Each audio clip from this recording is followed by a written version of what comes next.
Hey YouTube, welcome to Trevor's Vinyl World. Hope everybody's doing well. Today I want to take a deep dive look at a movie that I have always loved, and lately, now when I watch it, I sort of look at it from a different lens. And this doesn't mean that you have to look at it from that lens, but sometimes something is staring right at you and you just miss it for whatever reason. And the 1998 film Rounders is a movie that I absolutely loved when it came out. This movie came out in 1998, and I was about 19 years old. Man, if I could go back, wow.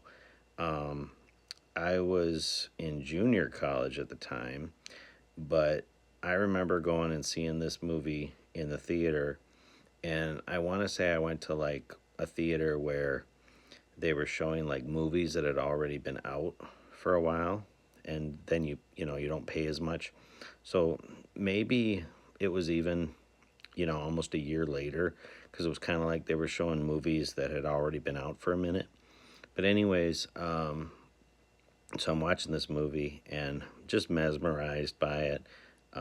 This guy's love for cards, and I started going to the casino when I was 18 years old, and just seeing this on film where a guy is like romantically talking about a card game, and how exciting it was. It really got to me in a good way, and I went back and watched this movie two more times in the movie theater. I It's pretty rare that I go see a movie three times. I know I did that with this movie, and I did it with Crouching Tiger, Hidden Dragon, because I was up at college when that came out, and I had different friends that wanted to go see it. So I was like, I would have gone 10 times to watch that. But anyways, I've always loved this movie. That is my point, and I've always seen it as a pro gambling movie and a pro poker movie, and that's all I've ever seen it as. But lately, whenever I see it now, it's like once you see a movie enough times, you start sort of dissecting little parts of it that you just wouldn't notice the first time you watch it. Like if you ever rewatch this movie, at the very beginning, Matt Damon, it's really cool how it starts out. It's so cool seeing him go through his dark apartment while his girlfriend is sleeping, and you don't really know this yet, but she knows that he's like a rounder. He's like a poker player that goes around and makes their rounds to all these different underground card games, and is looking for weak players to take advantage of. Well, you don't know that yet. You kind of They kind of give the vibe that he's being sneaky, but she knows that he's a poker player. But maybe she doesn't know that he has all these stacks of cash in the apartment, because she's sleeping on the couch, and he's going around collecting these bundles of like $5,000. And the reason I feel it's 5,000 is because if you notice, he puts down six different stacks, and he ends up buying in at the card game for $30,000, because he tells one of the characters, Teddy KGB, like he goes into uh, the area where the poker game is, and Teddy KGB assumes that he's going to buy in for 500, because he must always buy in for that, which at an underground poker game, that's like nothing, that's peanuts. But Teddy KGB is like 500, and then Mike is like, nope, not tonight.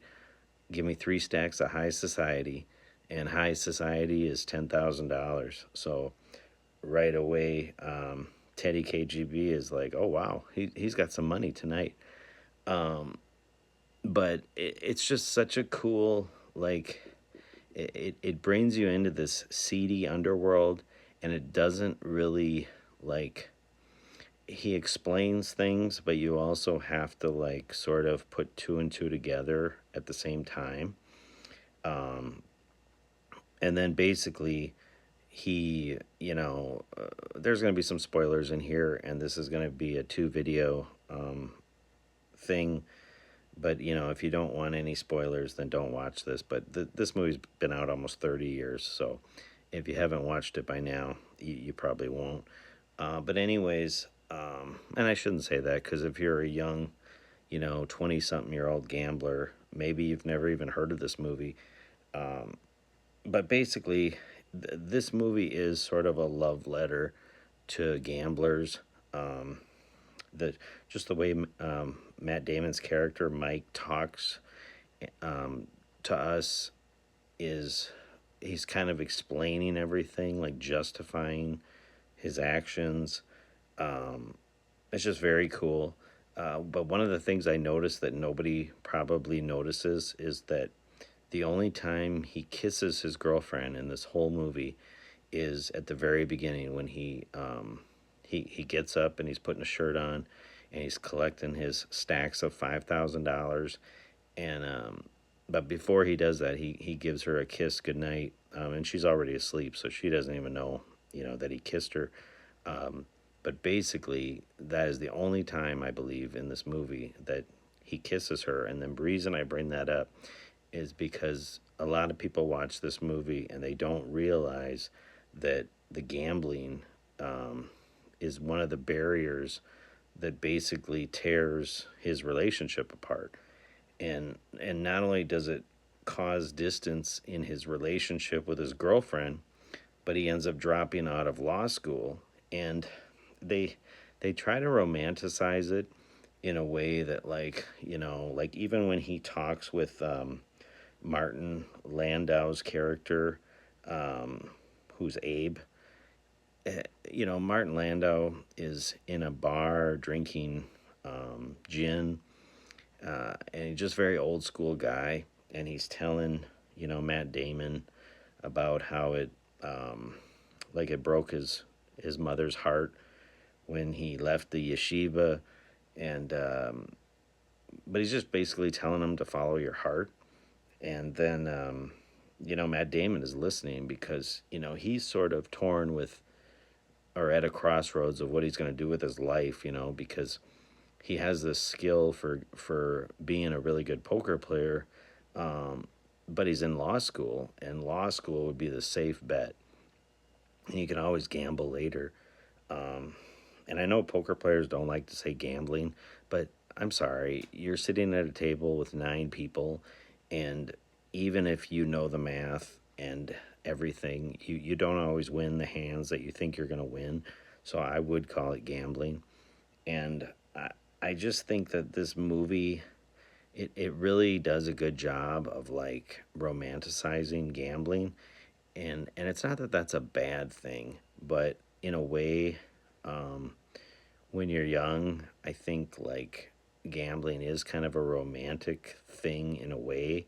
It's an escape, it's an illusion. You're going to have times where you're up a whole bunch of money, you meet new people, it's fun.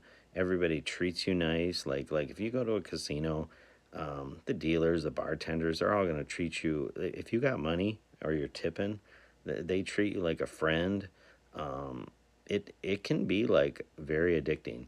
And I think that movies like this also add to it, because like I remember I would like go months without gambling, and then I would put this movie on and be like, man, I want to go play some cards. Like I'm gonna be Mike McDermott tonight.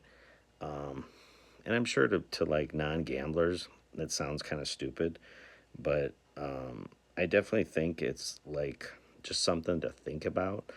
And I'm gonna make a part 2 to this video because I got more to say, and I just have little 10-minute videos here. So I will talk to you in a moment. Thank you.